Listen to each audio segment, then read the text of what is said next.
नासिक के पास एक गांव में भयानक बारिश हो रही थी।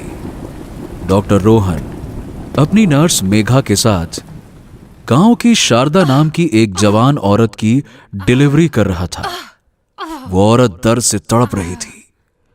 फिर अचानक से एक सुंदर से बच्चे की रोने की आवाज आई। अरे वाह, बधाई हो, कितना सुंदर लड़का हुआ है तुम्हें। मेघा ने उस बच्चे को उसकी मां शारदा को दिया। नर्स, आज रात तुम यहीं रुकना फॉर ऑब्जर्वेशन।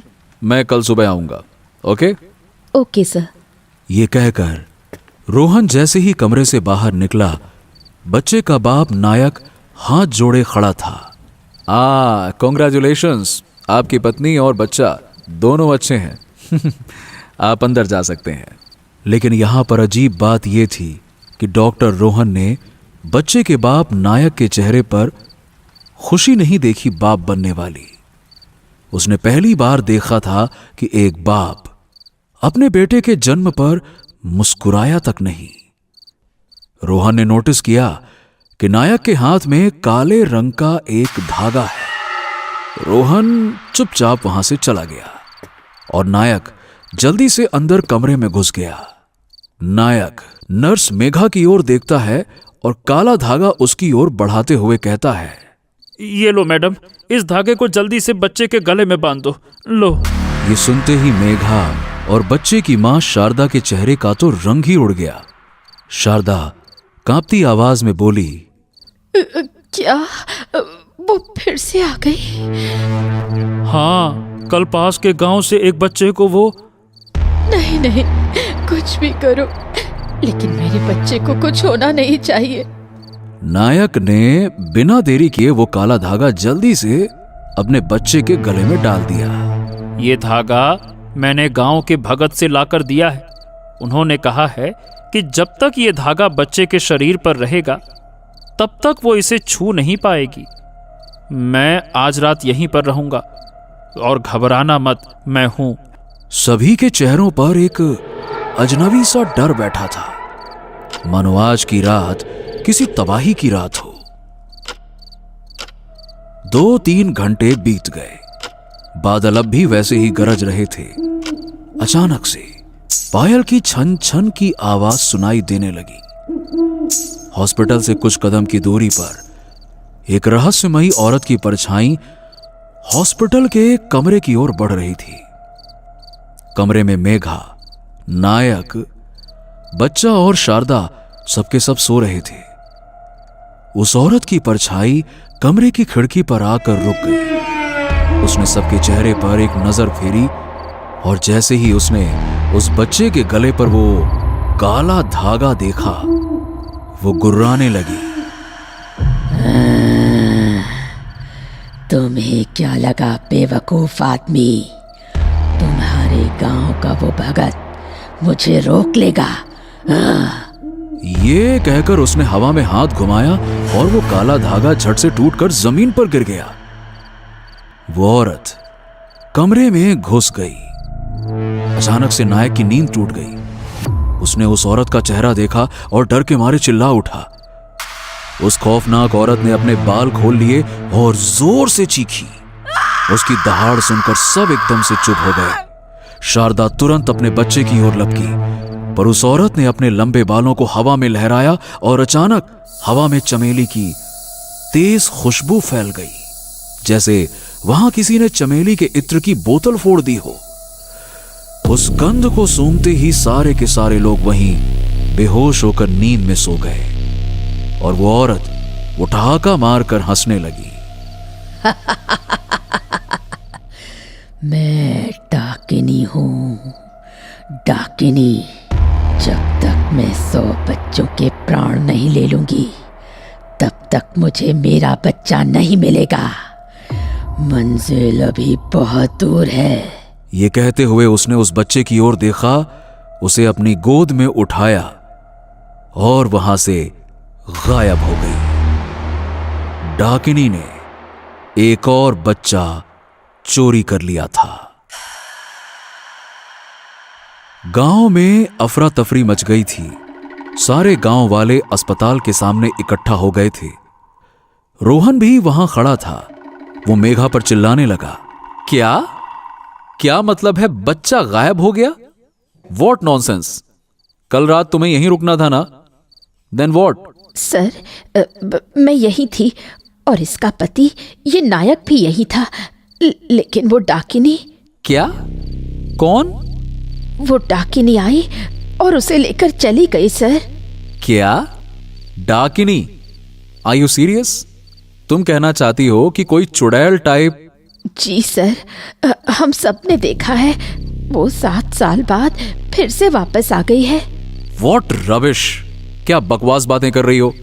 तुम पढ़ी लिखी हो, नर्स हो, जॉब कर रही हो, फिर भी ये बकवास बातें कर रही हो। अब देख क्या रही हो? जाओ पुलिस को बुलाओ तुरंत। रोहन गुस्से में था, पर गांव वालों के माथे पर कोई शिकन नहीं थी, जैसे वो सब कुछ जानते हो कि शारदा का बच्चा कौन चुरा ले गया है। शारदा रोते हुए रोहन से बोली, डॉक्टर साहब, पुलिस को बुलाने की कोई जरूरत नहीं है। नर्स दीदी ने ठीक कहा है, मेरे बच्चे को वो डाकिनी ही लेकर गई है। मैंने खुद उसे कल रात देखा था। उसने अपने लंबे बाल खोल दिए और कमरे में चमेली की तेज खुशबू फैल गई। वो महक कितनी तेज थी कि हम सबको चक्कर आ गया और हम वहीं बेहोश हो गए। तभी नायक बोल पड़ा, पास के गांव से भी कल ठीक इसी तरह से एक बच्चा चोरी हुआ है। इसीलिए मैं भगत से वो काला धागा लेकर आया था, पर वो भी उस डाकिनी को रोक ना सका और मेरा बच्चा मेरा। रोहन को अब भी उनकी बात पर यकीन नहीं हुआ। अरे क्या बोल रहे हैं आप लोग? ये कोई डाकिनी वाकिनी नहीं होती है। मैं अभी पुलिस को फोन करता हूं, वो कुछ न कुछ करके आपके बच्चे को ढूंढ लेंगे। वेट। इससे पहले कि रोहन आगे कुछ करे, अचानक भीड़ में से एक आवाज आई, ठहरो। सारे गांव वाले और रोहन उस आवाज की ओर मुड़ गए। पीछे एक तांत्रिक खड़ा था। उसे देखते ही सारे गांव वाले उसे पहचान गए और एक साथ बोले, अरे बाबा शंभुनाथ! गांव वालों की आंखों में जैसे चमक आ गई। वो सब हाथ जोड़कर बाबा शंभुनाथ के सामने खड़े हो गए। शंभुनाथ रोहन के पास आया। देखिए, वो पुलिस कुछ नहीं ढूंढ पाएगी, क्योंकि वो बच्चा अब जीवित नहीं रहा। ये सुनते ही नायक और शारदा फूट फूट कर रोने लगे।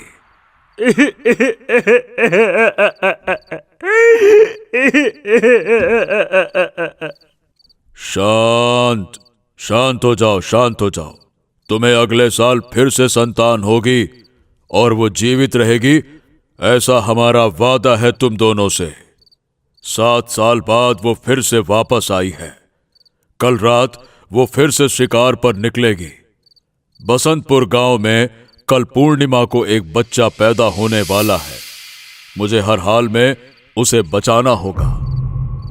ये सब सुनते ही रोहन ने तुरंत शंभुनाथ से सवाल किया, तो आपके हिसाब से वो औरत मतलब वो डाकिनी 7 साल बाद वापस आई है? क्यों? 7 साल पहले ऐसा क्या हुआ था? और वो नए जन्मे बच्चों को ही क्यों चुरा रही है?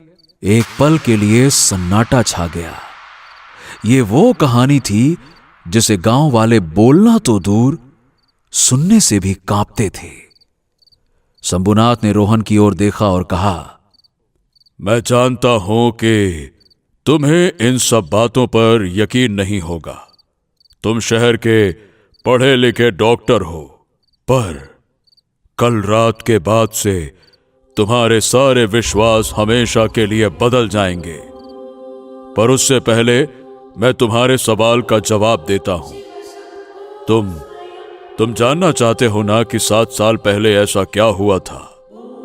तो सुनो। आज से 7 साल पहले ऐसी ही एक रात आई थी।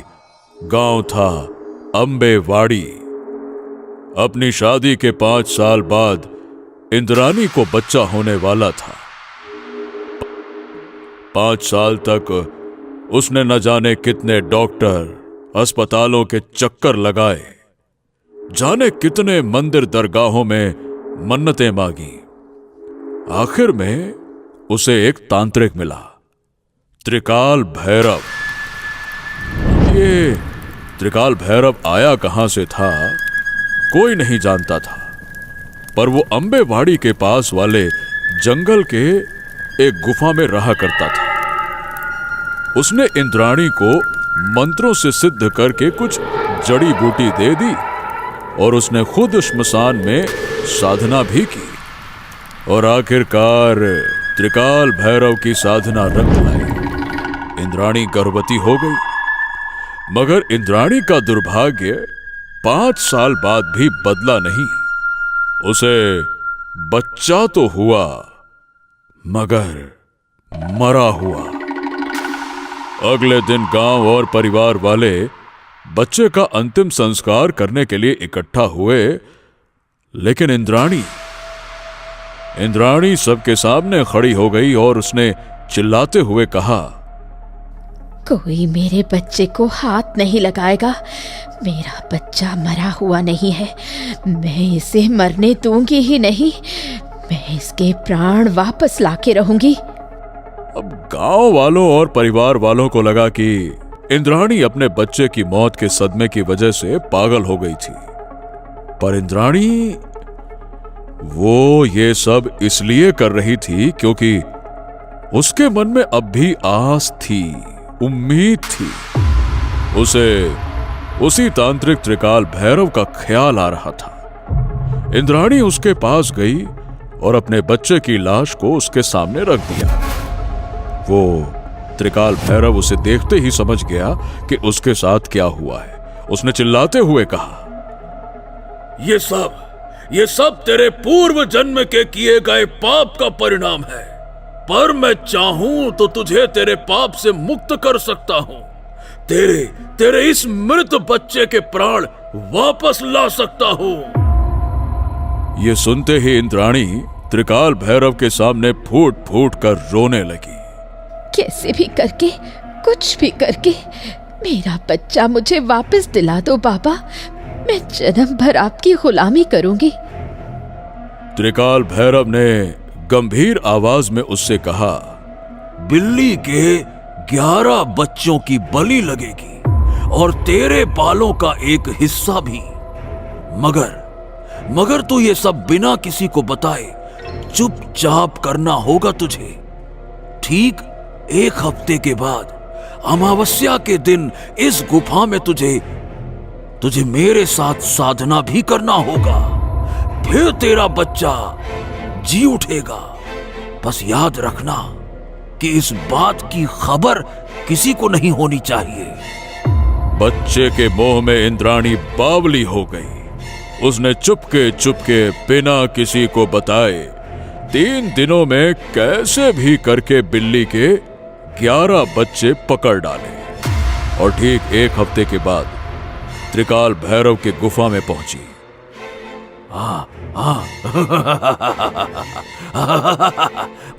मुझे यकीन था कि तू अपने बच्चे के लिए ये जरूर करेगी। बहुत अच्छे, चल अब आजा, देर मत कर, आजा। त्रिकाल भैरव और इंद्राणी दोनों साधना में बैठ गए। त्रिकाल भैरव ने बिल्ली के सारे बच्चों का खून एक खोपड़ी में भर लिया और इंद्राणी के लंबे बालों का हिस्सा काट लिया। उस पर चमेली का तेल लगाकर मंत्र पढ़ने लगा। अचानक से चिता से बड़ी बड़ी लपटें उठने लगी। उसी समय त्रिकाल भैरव उठा और उसने अचानक से सामने रखा त्रिशूल इंद्राणी के छाती में घुसा दिया। इंद्राणी चीख उठी। उसके शरीर से खून का फव्वारा फूट पड़ा।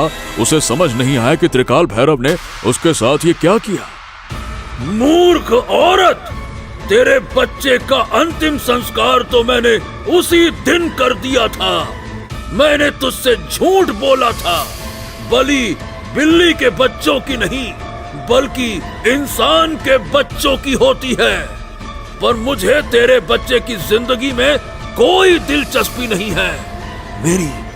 मेरी तो तुझ पर कई दिनों से नजर थी। तूने कहा था ना कि जिंदगी भर मेरी गुलामी करेगी। मुझे तेरी जिंदगी की नहीं, तेरी मौत के बाद की गुलामी चाहिए, तेरी आत्मा की गुलामी।